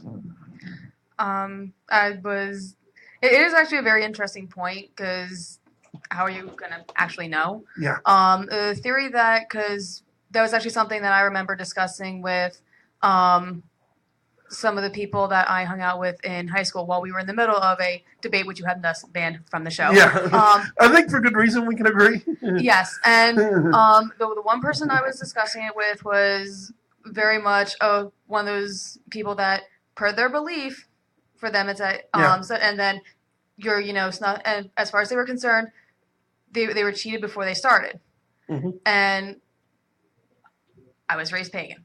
So reincarnation was very much a thing, and I just looked. I'm like, no. They just go to a new body. That's how, and it may take some time, which that happens to everybody. Yes. But sometimes, not everything's guaranteed. Even if you have divine intervention or what have you, there's going to be some things that are beyond all control. There's cause and effect for a reason. I forget what they're called, but if memory serves, there's actually a type of spirit in Norse mythology that is the spirit of a stillborn or miscarried child. There is, I think so. I remember reading about it in a Time Life book like 20 years ago. So I remember there's a thing. I don't remember anything else about it. I'm actually fairly rusty on my Norse mythology. However, they're not the only ones to do so. Yeah. I know. In Japanese legends, I think it's Jinzo. I could be wrong, but there's specifically a figure in the afterlife, a deity, I believe it is, where he essentially guards children. If you're an adult, he's not your best friend, but if you are a child, and when the less benevolent spirits come out and start to harass you, he'll be there to protect. There's a couple of spirits like that all over the world, actually. But he was, but one of the things that he was, for a great while known for was protecting, young children that died too early. So even if they were born, but be it not enough food, shelter, things like that, or even beforehand, that was the person to watch over them. Infant mortality is a huge part of human history, so all cultures have to address that. Disease, and apparently, hey, I can't remember the exact number, but I want to say it's up to 12% of women can't actually breastfeed. Yeah, it is a legitimate problem, and which is a whole discussion about the wonderfulness that is the invention of breast milk, or not breast milk, formula, and the number of lives that it's saved, whether you like it or not, just because there are a real percentage of women in the world that cannot physically breastfeed. Yeah. Well, and also starving families. I mean, Yeah. unfortunately, throughout history, have made sacrifices where they leave the kid out because they can't afford another kid. Children live longer now than in pretty much any higher infant survival rate than any other time in our human history. I think, In Japanese folklore, there is actually one of the ways that supposedly you get a Futakuchiona, which is a woman with a mouse in the back of her head, is a mother who decides, okay, I'm going to feed this one kid and not feed the other one at all. Right. Which is unfortunately a real, even today, but particularly historically, a serious problem in many parts of the world, where it's like, okay, there's only so much food to go around. Can I realistically feed both of my children? Yeah. That really is a shame. All of which goes back to a thing I love to say, which is when people ask me the question, if you could live in any time period you wanted, which one would it be? I'm living, if we're only going from now back, I'm living in it. Oh, yeah. Yeah, absolutely. I want the medicine. I want the fact that children survive. I would not survive in any earlier time period, really. There's a lot of people. It's like, think of the diseases that there are a number of diseases that we up until relatively recently we had never heard of, simply because either one you didn't live long. Alzheimer's is a very recent discovery because historically people didn't live long enough to ever show symptoms. Or if they did, it was just written off as dementia. Yeah, but it was so senility. rare Yeah. that, or and there's so many other diseases, disorders. It's like Right. if you're born with certain types of diabetes, you're gonna die before pretty quick because they didn't have the technology to save your life. Yeah. Or Type especially 1 mental especially. health. Yes. Health. I was talking with you at one point about an episode of BoJack Horseman, Mhm. and I'm thinking, back in the early 40s, what would modern medicine have been able to give somebody dealing with that much grief You want a that he real was literally going insane? sobering look at why modern medicine is so much better than the past? Look at psychiatric institutions even 100 years ago compared to today. Yeah. Um. Well, even almost 50 years ago. Yeah. You can go back 50 years and it's still horrific. And no, as I said, in the 1940s, and I'm sitting here and I can't think of anything Oh, yeah. aside from Yeah. possibly a priest who happens to be a Sanitariums. grief counselor could do to help her. No, they would get just through they it. would There was just- a they few would other put you in a solutions. padded They were room, even feed more- you, yeah. and forget about you. I mean, No, what happened to her is arguably worse, and I think that's also a possibility that people went through. but Lobotomy. yes, Oh yeah, that's what I was about to say. That was another The two, popular one. historically, two of the most common treatments were electroshock therapy and lobotomy. Both of which can actually work in certain circumstances. Yes. And There are- specifically for women, there was also hysterectomies as well. Forced Yes. hysterectomies. Oh yeah. Then there, Fun times. There's a double-edged sword of hysterectomies, but also the treatment for hysteria was actually kind of pretty good. the original.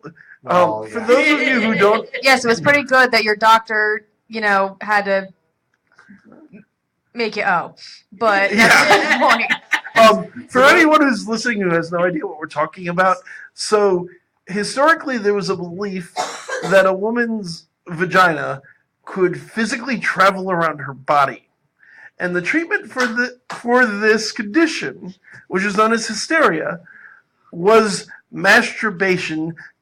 But you didn't do it yourself because that create problems as well. It had to be administered by a doctor. Or Now- midwife. Or a midwife, some sort of medical professional. This is how we got the vibrator. Yes, It was because the thing originally a medical is, device. the doctors got tired of having to do it by hand, Because and women make all the jokes you want to now. So they invented the vibrator to make it easier on the men. Yeah, because not surprisingly, this type of treatment was very fruitful. It got them a lot of money. Well, it became very popular. We've gone from Yeah. ghosts to vibrators. I think we just Yeah. officially won the internet. I love We doing have- radio. We have jumped. You We have should see jumped the this shark. just a moment ago. In her face calming way. Oh yeah. There are times we sort of do need a camera facing the other way. But it's up One of these We have days- broken our producer. Great. I'm not dead yet. You're getting better? You're not fooling anyone. Hey, at least I didn't get turned into a newt. I got better. So if a woman weighs the same as a duck, does she still need a vibrator? Oh, we definitely have to talk about the witch trials.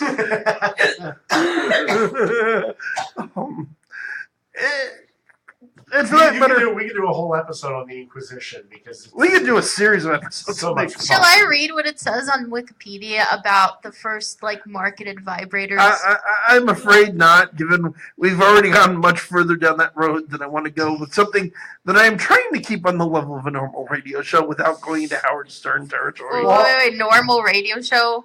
Well, okay. Isn't The show. anywhere near Howard Stern because we're not swearing. True. Well, no, and we're still But having the intelligent point- discussion. The But point is, it's like, okay, we've gone from paranormal into weird What medical oddities in history. Granted, on our to book list is a woman who specializes in medical. Actually, more maybe it's a thing to table to the lady that we have There that you specializes in medical history comes on the show. Yes. Because I'm sure she's got some crazy stuff she none will- of us are aware she of. will have Who much also more fun. specializes in serial killers? No, that's another friend of mine. I have a pair of friends from He's convention. got many friends that specialize in things. Funny enough, you go around and you tell people, "Hi, I'm a religious demonologist. Ask me how." You meet the most fascinating people. I can't imagine why. Generally meet the most fascinating people when you hang out with a bunch of nerds at conventions. Oh, this Yeah. is true. That's how he met Yeah. me. And Beth, And Emily, and Amisha. Conventions are a wonderful, wonderful thing. Yes. And we'll be talking, by the way, about the fact that we're all going to be at various conventions coming up. Brian, Yes. Amisha, and I Halloween in the Catskills. Check this us. weekend. We're doing a live broadcast from there. You should plug that. Not necessarily. We're doing a live lecture at the very least. At Okay. Halloween in the Catskills on Saturday. Internet's a little funny. Halloween Okay. in the Catskills.com. In fact, That's or look it up something on to keep an eye out for. on Facebook. It's a phenomenal event. It's 3 days. It's only like $150, and that includes your room for the weekend and all of your food. Yes. And it's a gorgeous resort. I highly recommend it. I will also be doing EVP sessions another one of the times, as well as some other fun stuff. It's a great event. We'll also be doing an event. I still need to submit for it, but I'm sure we'll wind up getting accepted as we usually do, called Wicked Fair, coming up in February. And Steampunk World's Fair and Dark Side of the Con. Yes. There's a whole series of events, and I suggested to him calling in. I guess he wasn't able to, but we will at some point have my friend Jeff Mock, who runs all of these various events. We've had Karen Kimmel Tipper, of course, on very early on, who ran an event we were at. And Very cool. We need to still have the folks from the Vampire, the Iron Garden. Oh yes, yes. We need to schedule that. Yes. Well, because we're going to be going to that in November 24th, I want to say. Yeah, the last Friday of November. That's always their meeting. And I'm very interested to do this because I will be giving. I will be part of a discussion. I won't be the only person, but I'll be leading a discussion on psychic energy feeders. Nice. The basic concept is we're going to be talking about how many different types of spirits feed on human energy in various ways. And I'll be talking about vampires. And Brian as will also always. be speaking about vampires. It's a very neat looking event. I'm very much looking forward to it. It's a lot of fun. It's a great group of people. And we'll be plugging all this stuff on the radio between now and when they actually happen, just because they're all run by fabulous people that are friends of ours and we want to promote. And we've got about 15 minutes left. So I'm trying to run through my head and think of, is there anything I did cover with human spirits? Oh yes, there is the one thing with human spirits I wanted to cover I hadn't mentioned. So I talked about the whole human spirits in heaven that come back. The obvious question that may occur to some, or at least I think it's obvious, and it had occurred to me before I got a degree of confirmation, but the question that may occur to you is, okay, so what about the other end of the spectrum? Do spirits in hell come back? The answer is also yes. This also raises a whole series of fascinating theological questions for people of, well, wait, you're condemned to hell and you're being allowed back on earth. Parole. No, Furlough. not quite. But this for a very long time I had that as a Christian, and while I'm very accepting of other faiths, at the end of the day I do believe in hell. I've had enough conversations with beings from it that I believe in hell. Although again, as part of my personal mission statement of the show, I don't condemn people. I'm not here to tell you you're going to hell. You will not hear me ever utter the phrase "you're going to hell" to another person. That's not my way of doing things, and it's not my mission. But hell is, I can say from a degree of first-hand experience, hell is real. And people do go there. Now, why do they get let out? Theologically speaking, I would argue that they don't. We talked about earlier how hell is darkness and an absence of God more than a literal place of fire and brimstone. There is a wonderful line from the medieval poem, The Tragical History of Dr. Faustus, by Christopher Marlowe, who was a contemporary and friend of William Shakespeare, where Johann Faust, possibly the most famous person ever to sell a soul to the devil, asks Mephistopheles exactly this: how can you be here when you're condemned to hell? And he says, hell is wherever we are, and wherever we go, hell comes with us. Hell is more of a spirit of a. I hesitate to call it a state of mind because it has connotations I don't mean, but suffice to it's a state of being. Spirits, not being creatures of the flesh, are as much beings of thought as anything else. Their experience goes with them. The spirits in hell, as near as I can tell, are spirits that have, I think, often deliberately on their own part, separated themselves from God. And once you've chosen to make that separation, you can go wherever you want. God is technically everywhere, but you've rejected that experience of his position, of his presence in such a fundamental way. You're not going to experience it, even if you're out of the holding cell that we call hell. Also, and there's that portal that you mentioned, St. Patrick's. St. Patrick's Purgatory, and a whole bunch of other portals to hell. Yeah, so they might go both ways. Well, what you run into is that usually when you have a spirit from hell, a human spirit from hell running around on Earth, they're not alone. They're usually dragged back, in fact, by demonic entities as part of using them to torment the living. And the theory among theologians I've talked to is it's not freedom from torment, it's another way of tormenting the soul, the damned soul. And that puts us on a properly dreary note, because it's like, we've been so pleasant and polite and happy tonight. It's like, and I've been told more than once about the doom and gloom of how I talk. And I've had Christians tell me, why don't you spend more time on God and less time on Satan? And that's all perfectly fair. I'm not even going to pretend. But there's a couple of reasons. There are logical reasons for it.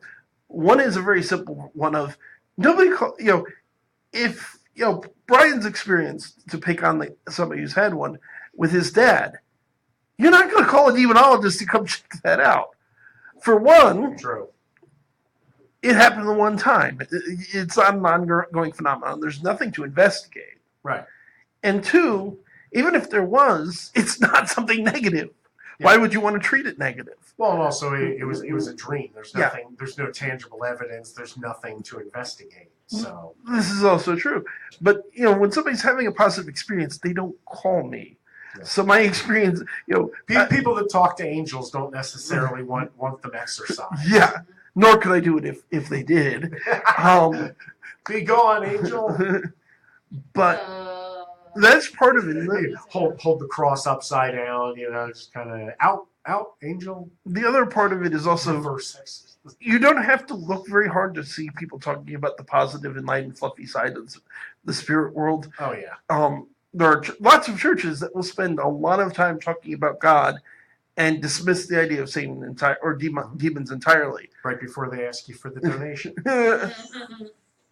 And I've spent 20 years cleaning up the fallout of a world that is all too ready to believe that spirits exist, but is not willing to admit that spirits are dangerous.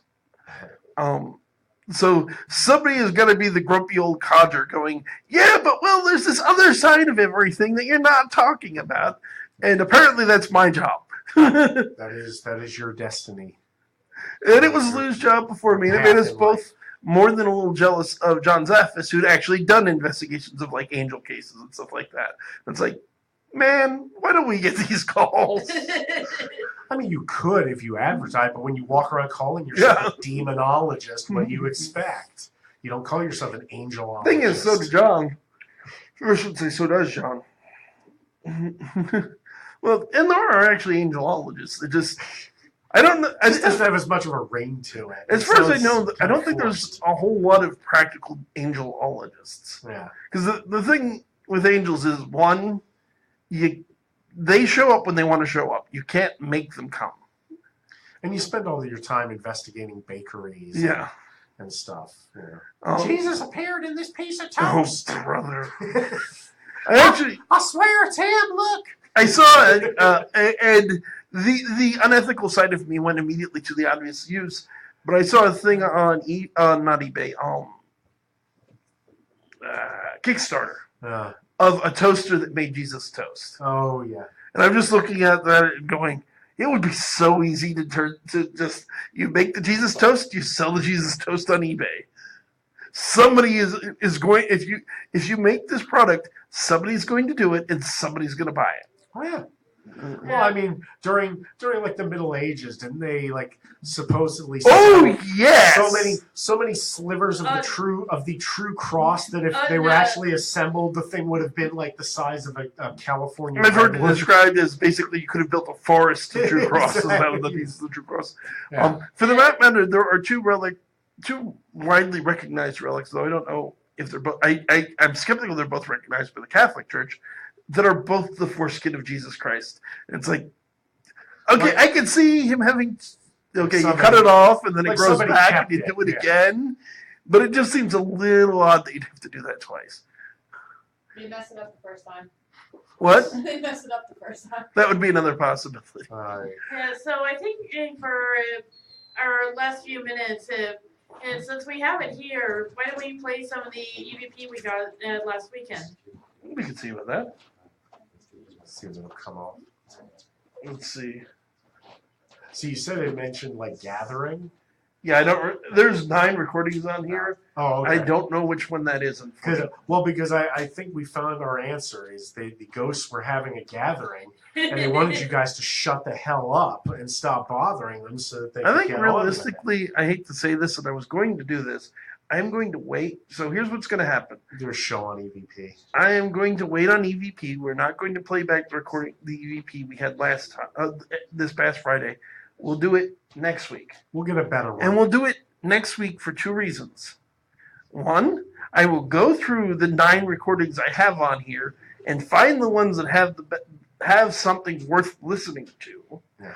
And 2, we're going to do it again this weekend. We may have more for you. Yeah. I keep saying. Well, I said to Kevin, I want to hear the EVP where the ghost basically says, stop recording us without the express written consent of major. I do not consent to being recorded by you. Yes, I do not. The ghost of sovereign citizen. The sovereign citizen ghost. I do not consent to your recording. Which is a whole other absolutely hysterical thing that is not paranormal, though it is certainly a conspiracy theory. Well, we can. I mean, I think we have an idea to do one on conspiracy theories, so we can do all the conspiracy theories. At some point, and I will probably have to be intoxicated, we will do a show on conspiracy theories. Oh boy! I really hate conspiracy theories with a passion. Oh, I love them. Why do I have a feeling that some of them are so entertaining. Is just a giant bottle of mead. Oh no! There are a lot that are.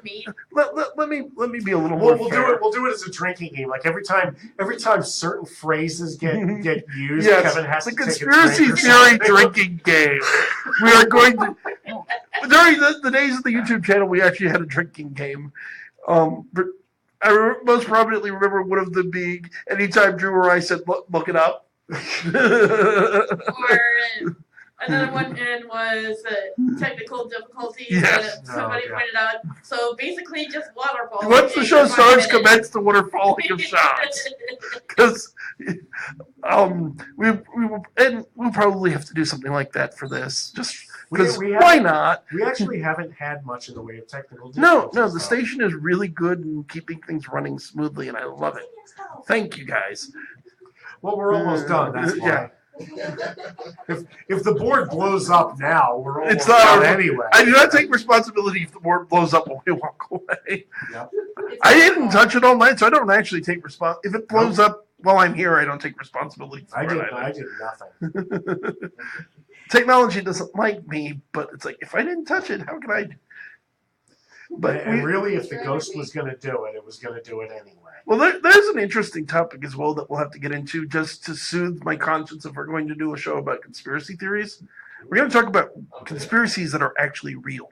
Yes, because there are some that I have read about where crazy stuff did happen. Some of which are behind what you think are conspiracies. Yes, and it's more ridiculous than the conspiracy theory that's floated. Something that it sounds like it's conspiracy theory, but could actually totally happen. Like Operation Paperclip. Yes. There's that too, Stuff but like that. also with things like the insurance companies are trying to screw people out of their money. It's like Yes. yeah, probably. It's been It documented. happened. Yeah. Every major disaster, the insurance companies put teams of people out there to specifically disqualify people's claims. For like Hurricane Katrina, it happened. It happened in Sandy. It happened. You can look. True, but that's like the believable end.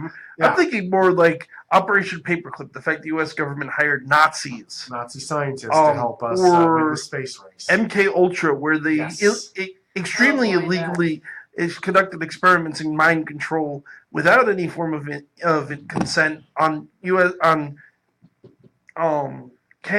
college campuses all over the United States, including big ones like Harvard. Oh, and others. There was another victim of it that I just recently read about. Or Tuskegee, where they infected African American soldiers with STDs. But as I'm being warned, it's time for us to get going. It is 8:30. I'm going to ask you just 10 seconds. Yeah. So, where do you think they got the name Operation Paperclip from? I know that, actually. Oh, you do? So, okay. Real quick, because this is Operation Paperclip is absolutely a subject unto itself. Oh yeah. So Great after the X-Files Second episodes. World War, there are a number of very important Nazi scientists. The most prominent and well known of which, probably the least despicable, was a man by the name of Werner von Braun. Yeah. Now, Werner von Braun is the man who along with a team of, I want to say, about 200 rocket engineers, designed the V-2 rockets for Nazi Germany. Well, because keep in mind, not everybody who We're short worked on for time. Nazi Germany was Yeah. Nazi. So the problem they had is that Harry S. Truman, the president at the time, signed an executive order allowing German scientists to be hired by the OSS, which would one day become the CIA. The two stipulations the order gave are, one, none of the scientists being hired could be guilty of war crimes, and two, none of them could be major members of the Nazi Party. The problem that the OSS had is that Werner von Braun, while not guilty of war crimes, was a member of a major, in fact, in the SS. Nicholas Klaus Barbie, the Butcher of Lyon, was also a major in the SS and was guilty of some really horrible war crimes. And we'll get into this. Well, maybe next week we'll talk about conspiracies after the interview. Next week we don't have an interview. We're doing the telethon. Yes. So we may touch on it then. We may touch on it the weekend after that. But at any rate, so what happens is the OSS creates dummy backgrounds for these people. It wipes out any mention of them being involved in war crimes. It minimizes any ties to the Nazi Party. And that's where it comes from. It's the idea of the dummy background being paperclipped to their actual history to make it palatable to the politicians.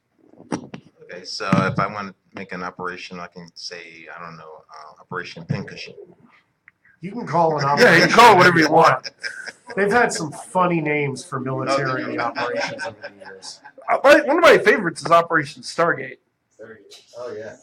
For anyone who doesn't know, you can see the movie The Men Who Stare at Goats covers it That's pretty a well. fantastic movie. But basically, during the 70s, the U.S. government hired a bunch of psychics to try to commit psychic espionage on the Russians. Yep. And this is totally a legitimate thing. And funny enough, it went into the 80s, and you can tell the people behind it weren't taking it too seriously at times because, like, they used code names like Jedi. I'll say another fun one. So, probably the most famous benign conspiracy, as opposed to like the 9/11 truthers or the Holocaust deniers that are making light of human tragedy, which is what really drives me up the wall. Well, yeah. Is of course UFO people. Yes. We have a spacecraft that crashed in Roswell and all this stuff. Oh my God. Here's the funny thing. we do have documented evidence of a U.S. government cover-up involving alien spacecraft during the 60s and during the height of the Cold War. But it's in the opposite direction of what everyone thinks. Because what happened was, well, it's probably not true that the U.S. government was responsible for the U.S. UFO craze. They took advantage of it. They were doing a number of illegal experiments like MK Ultra or Tuskegee, which is another infecting soldiers with syphilis. Not to All mention African spy American. planes and things. They were using spy planes. They were using. You hear about what crashed in Roswell was a weather balloon. There's good evidence it wasn't a weather balloon. It was a balloon that was carrying espionage technology to spy on the Russians. Yeah. They circulated the story that was the government told people it was an alien spacecraft specifically to cover up what they were really doing. Yeah. But we are, in fact, slightly over time at this point, I think. Yes. We should bid you good night. And we have a long drive ahead of us. So It's okay. miles to go before thank you everyone for listening. I'm your host, Kevin Mears. I'm Brian McKinley, And I'm wonderful Misha author. Campbell. I want to wish everyone a wonderful night and God bless.